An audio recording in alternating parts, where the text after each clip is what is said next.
बिस्मिल्लाहिर्रहमानिर्रहीम। रोहेल डाल के मुअज़्ज़ज़ नाज़रीन, काली के दास स्टोरी की ये दूसरी किस्त है। पहली किस्त का लिंक डिस्क्रिप्शन और कमेंट सेक्शन में मौजूद है। तो दूसरी किस्त की तरफ पढ़ते हैं।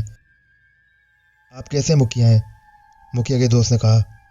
जो अपनी नाक के नीचे बैठे एक घटिया आदमी को हुक्म देकर बुला नहीं सकते, इसे नहीं जानते मूर्खों? मुखिया ने कहा। वो खतरनाक आमिल है।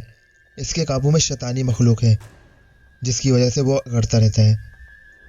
तो अब फिर क्या किया जाए? मैंने पूछा और कहा, हम 2-3 मील का सफ़र करके नहीं, 100 मील का सफ़र करके आए हैं। अब आए हैं तो कुछ करके ही जाएंगे। तुम लोग फिलहाल कुछ जलपान करो, मैं कोई ना कोई रास्ता निकालता हूँ। हर इंसान की कोई ना कोई कमज़ोरी होती है, मैं इसका कमज़ोर पहलू तलाश करता हूँ। यह कहकर मुखिया बाहर चला गया। थोड़ी देर में हमारे लिए पुरतकल्लुफ़ खाना आ गया। हमने खाने के साथ इंसाफ किया और पेट भर के खाना खाया। इसके बाद आराम करने के लिए लेट गए। थोड़ी देर बाद मुखिया वापस आ गया। इसके साथ एक आदमी था, जिसके मुतालिक इसने बताया कि ये सरवंत का हमसाया है। इस आदमी ने बताया कि सरवंत जहाँ बहुत अकड़ खान, जनूनी और हरदरम किस्म का इंसान है, वहाँ इसमें एक खूबी है कि वो बुजुर्ग औरतों का बड़ा एहतराम करता है। तुम लोग एक काम करो, इस आदमी ने बड़े खुलूस से कहा, कि वापस जाओ और किसी तरह किशन लाल की बूढ़ी माँ और इसकी बूढ़ी सास को साथ ले आओ, तो तुम्हारा ये काम बन सकता है। ये काम आसान नहीं है, लाल के भाई ने कहा। हमारी बूढ़ी माता पहले ही बिस्तर से लगी हुई है, जबकि किशन लाल की सास भी अक्सर बीमार रहती है। दोनों के लिए तो कदम उठाना भी मुहाल है। वो किस तरह यहाँ आ सकती हैं? ये अब आपका मसला है, मैंने आपको रास्ता दिखा दिया, इस आदमी ने कहा। हम तीनों ने मिलकर फैसला किया कि अब जैसे भी हो ये काम करना है। हम वापस आ गए और अगले दिन एक खसूसी गाड़ी का इंतजाम किया। इसमें किशन लाल की बूढ़ी माता, इसकी सास और पत्नी को बिठाकर सुबह मुँह अंधेरे ही रवाना हो गए। जब हम सरवंत के घर पहुंचे तो खासा दिन निकल आया था। इस वक्त सरवंत घर पे नहीं था। हमारी मुलाकात इसकी माता से हो गई। बड़ी बाइखलाक औरत थी। इसने हमें अंदर बिठाया और जलपान से सेवा करने के बाद पूछा कि किस लिए आए हो। यह सुनकर किशन लाल की बूढ़ी माँ, सास और पत्नी ने रो रो कर सारी सूरत से आगाह कर दिया। इस शफीक औरत ने हमें तसल्ली दी कि सरवंत इसके कहने पर अपने अमल का तोड़ कर देगा। अभी हम बातें कर ही रहे थे कि सरवंत आ गया। इसके साथ इसकी तरह का एक काला स्याह आदमी था। सरवंत ने जब हम अपने घर में बैठा देखा तो भड़क उठा। ओए तुम फिर आ गए बेघर तो? इसने बुलंद आवाज से कहा। मैं मेरे घर के अंदर दाखिल होने की जुर्रत कैसे हुई? निकलो यहाँ से, वरना तुम्हारा भी किशन लाल वाला हाल कर दूंगा। यह कहकर इसने आगे बढ़कर मेरा गिरबान पकड़ लिया और बाहर की तरफ खींचने लगा। इस वक्त सरवंत की माँ और दूसरी औरतें दूसरे कमरे में बैठी थी। शोर शराबा सुनकर वो इधर आ गई। सरवंत इनको देखकर हैरान हो गया। माता जी, ये औरतें कौन हैं? इसने हैरत से पूछा। इसकी माँ ने जवाबन आगे बढ़कर एक जोरदार थप्पड़ इसके मुंह पे लगाया। ये क्या तूने हराम टोपी बजा रखी है? इसकी माँ ने कहा। यह थानेदार किशन लाल का क्या मामला है? एक जालिम भेड़िया का नाम किशन लाल है माता जी। ये भेड़िया मजलूमों और कमजोरों को चीर देता है। मैंने इसको थोड़ी सजा दी है अभी। मेरे बेटा भेड़िया नहीं हो सकता, किशन लाल की माँ ने सिसक कर कहा। आप माँ की नज़र से इसे देखती हैं। आओ मैं आपको हकीकत दिखाता हूँ। यह कहकर इसने अपने बेटे को बुलाया और इसकी कमर से कमीज उठाकर बोला, गौर से देखो, आपको अपने बेटे की सिगरेट से दागे जाने वाले निशान और डंडे मारने के निशान अब भी नजर आ जाएंगे। फिर इसने मेरी तरफ इशारा करके कहा, हमारे साथ जो कुछ हुआ इसका ये गवाह है। इसने अपना मुंह खोलकर दिखाते हुए कहा, मेरे दांतों के दरमियान खलाओं को देखो, यह भी किशन लाल के जुल्म का मुंह बोलता सबूत है। अब बताओ वो भेड़िया है कि नहीं? यह देखकर किशन लाल की बूढ़ी माँ सरवंत के कदमों में पड़ गई। बेटा, मैं इस जालिम की माँ हूँ। इसने जो जुल्म किया है, मैं तेरे चरणों में गिरकर इसकी माफी मांगती हूँ। हो सकता है इस तरह तेरे इंतकाम की आस सर्द हो जाए कि जुल्म करने वाले की माँ तेरे कदमों में गिरी पड़ी है। मैंने देखा कि सरवंत के चेहरे पर छाई नरमी में बदल गई और वो कुछ सोचने लगा। इसके बाद किशन लाल की सास और पत्नी भी इसके कदमों में गिर गई और रोने लगी। तुम लोग इस जालिम की जगह क्यों माफी मांग रही हो? जुल्म कोई करे और माफी कोई मांगे, इस जालिम को माफ करना मेरी नजर में पाप है, सरवंत ने कहा। इसको तो अपना होश ही नहीं, किशन लाल की पत्नी ने कहा। वो कैसे मांगे माफी? चल बेटा, अब गुस्सा थोक दे, सरवंत की मां ने हुक्मिया लहजे में कहा। तेरे अमल से अकेला किशन लाल ही नहीं जल रहा कि इसका सारा परिवार इस आग की लपेट में है। यह तेरी माता का हुक्म है कि अब किशन लाल को माफ कर दे। लेकिन माता जी, मैं ऐसा नहीं कर सकता, सरवंत ने बेबसी से कहा। क्यों नहीं कर सकता? मैं इस पापी की शक्ल नहीं देखना चाहता। वो मेरे सामने आएगा तो मैं फिर बेकाबू हो जाऊंगा। तुझे ऐसा करना पड़ेगा बेटा, इसकी माँ ने सख्ती से कहा। अगर तूने मेरा हुक्म ना माना तो फिर मुझे माता ना कहना। फिर ना तुझे घर में घुसने दूंगी और ना तेरी पत्नी और बेटे को तुझसे मिलने दूंगी। पहली बार महसूस हुआ कि सरवंत के गुस्से की आग सर्द हुई थी।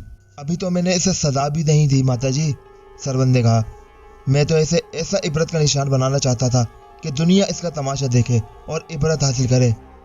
चल अब ज्यादा बकबक ना कर, इसकी माता ने कहा। इसे माफ करके अपना अमल का तोड़ कर। वो माफी के काबिल तो नहीं, लेकिन अब दो माताओं का हुक्म है तो मानना पड़ेगा। लेकिन मैं सोचता हूँ कि वो ठीक हो गया तो फिर अपनी थानेदारी का डंडा लेकर गरीबों और कमजोरों पर जुल्म करेगा। नहीं बेटा, अब ऐसा नहीं होगा, किशन लाल की माँ ने कहा। इस बात की जमानत मैं तुझे देती हूँ। मैं तेरा यह एहसान सारी जिंदगी नहीं भूलूंगी भैया, किशन लाल की पत्नी ने बड़ी आजिज़ी से कहा। माता जी, आपकी खातिर मैं किशन लाल को नई जिंदगी दूंगा। सरवर लाल ने किशन लाल की माता की पांव छुए। इसे नई जिंदगी दे दो बेटा, किशन लाल की माँ ने कहा। मैं इसे एक नया इंसान बना दूंगी, लेकिन मेरी एक शर्त है। वहां खड़े हुए सब लोग डर गए कि न जाने ये जिद्दी इंसान अब क्या शर्त रखेगा। मैं जहलम किसी सूरत वापस नहीं जाऊंगा, इसने बात आगे बढ़ाते हुए कहा। मुझे अब इस शहर से नफरत हो गई है। तुम लोग किशन लाल को यहाँ लेकर आओ, इससे पहले मैं 2 धागे दूंगा। वो 2 दिन तक किशन के सर पर बांध रखना, मेरे पास ले आना, मैं अपना काम कर दूंगा। ये कैसे धागे हैं? किशन लाल के भाई ने पूछा। किशन लाल पर किए गए अमल का तोड़ कोई आसान काम नहीं। अगर इतना ही आसान होता तो कोई दूसरा आमिल ये कर सकता था। मुझे मेरे तरीके से काम करने दो और ज्यादा सवाल जवाब ना करो। इसके बाद सरवंत ने 2 सुर्ख रंग के धागे लाल की पत्नी को मंत्र पढ़कर दिए और बांधने का तरीका भी बता दिया। हम जब वहां से रवाना हुए तो सरवंत मुझे एक तरफ ले गया और अपने गुज़िश्ता रवैये पर माजरत करने लगा। इस वक्त मैं गुस्से और इंतकाम की आग में जल रहा था। इसने दोस्ताना लहजे में कहा, इसलिए तुम्हारे साथ बदतमीजी और बदसलूकी कर गया, वरना मैं दिल का बुरा इंसान नहीं हूँ। तुम्हारा गुस्सा जायज था सरवंत भाई, मैंने कहा। थाने में तुम्हारे साथ बहुत ज्यादती हुई, मैं इस पर शर्मिंदा हूँ। चलो छोड़ो इस बात को, इसने मेरे कंधे पर हाथ मारकर कहा। जब ये लोग किशन को लेकर आएंगे तो तुम जरूर साथ आना। मैं तुम्हें राज की एक बात बताऊंगा। कैसा राज? मैंने तजस्सुस से पूछा। ये इसी वक्त बताऊंगा, ये पहले बताने वाली बात नहीं। तो कुछ और गड़बड़ ना कर देना, मैंने हाथ जोड़कर कहा। वो तो पहले ही इबरत का निशान बन चुका है। ऐसी कोई बात नहीं, मुझे मेरी माता की कसम, मैं अपने किए का तोड़ कर दूंगा। बाहर कैफ हम वहां से वापस आ गए। किशन लाल की पत्नी ने हस्बे हिदायत 2 दिन तक वो सुर्ख धागा अपने पति के सर पर बांध दिए। इसका फायदा ये हुआ कि किशन लाल की दीवानगी कुछ कम हो गई और इससे सुकून महसूस होने लगा, वरना इसे किसी पल चैन नहीं मिलता। इसके बाद हम अगले दिन किशन लाल को लेकर सरवंत के घर चले गए। सरवंत की माता ने हमें अंदर ले जाकर बिठा दिया। थोड़ी देर बाद सरवंत आ गया। किशन लाल को देखकर इसके चेहरे के तासुरात बदल गए और आंखों में नफरत की आग फिर दहकने लगी। इसके बरअक्स किशन लाल ने इसकी तरफ देखा भी नहीं और दीवानों की तरह लाताल्लुकी से बैठा रहा, जैसे होशो आवाज खो बैठा हो। सरवंत ने इसकी हालत देखी तो इसका गुस्सा कम होने लगा और जल्द ही इसने अपने गुस्सों पर काबू पा लिया। इसके बाद इसने जेब से एक भद्दी सी डब्बियां निकाली और इसका ढक्कन खोलकर इसमें मौजूद काले रंग का एक माजून निकाला तो कमरे में इंतहाई नागवार बदबू फैल गई। इसने वो माजून किशन लाल का मुंह खोलकर इसको खिला दिया। किशन लाल उपकाइयां लेने लगा, मगर सरवंत ने जबरदस्ती 4 चम्मच वो बदबूदार माजून इसे खिलाया। ये क्या कर रहे हो बेटा? इसकी माता ने हैरत से पूछा।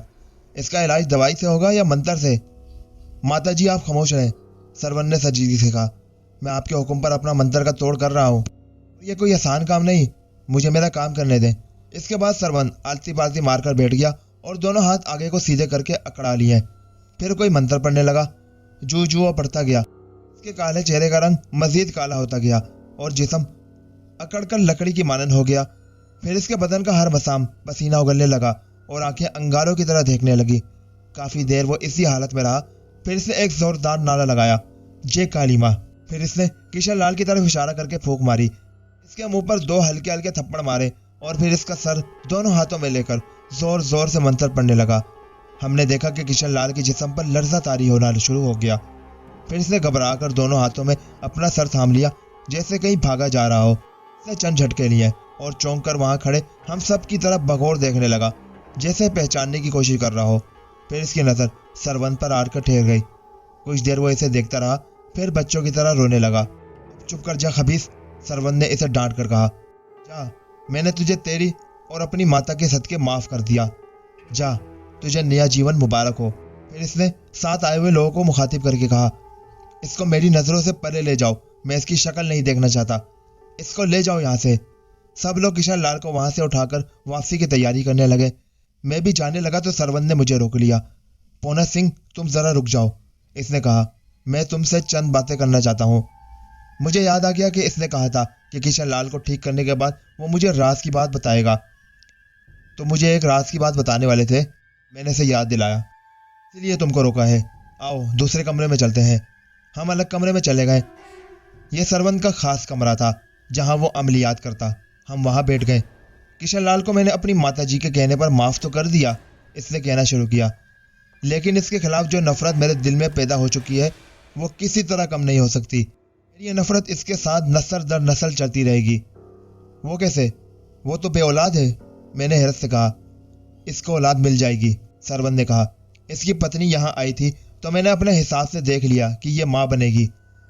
अब मैंने एक ऐसा अमल किया है कि किशन लाल मुझे जिंदगी भर नहीं भूल सकेगा। मैंने एक खास अमल करके एक माजून तैयार किया था जो तुम्हारे सामने इसे खिला दिया। इसके हाथ जो भी बच्चा पैदा होगा वो एक तो काला स्याह होगा और दूसरा इसकी शक्ल मुझसे मिलती जुलती होगी। इसने मेरे और मेरे बेटे के स्याह रंग का मजाक उड़ाया था ना, देखना ये वो राज की बात थी जो तुम मुझे बताना चाहते थे, मैंने पूछा। असल लाल की बात तो अभी बाकी है, सरवन ने इंतहाई खवासत से मुस्कुराकर कहा। जो माजून इसे मैंने खिलाया है ना, इसके अज्जा में गिलासें शामिल थी। अब मेरा इंतकाम मुकम्मल हुआ। सरवन के चेहरे पर शैतानी मुस्कुराहट नाच रही थी और मुझे सब कुछ सोचकर मतली हो रही थी। हम वहां से आ गए। मैंने राज की बात किसी को नहीं बताई। बाद में वाकई किशन लाल के हाथ 2 बेटे पैदा हुए, दोनों काले स्याह और खदुखाल बिल्कुल सरवन जैसे थे। दास कहानी यहाँ खत्म होती है। यह आपको कहानी कैसी लगी? मुझे तो बहुत पसंद आई। अपनी राय से जरूर आगाह कीजिएगा कमेंट्स में। किसी और कहानी के साथ मुलाकात होगी। अल्लाह हाफिज। पाकिस्तान जिंदाबाद।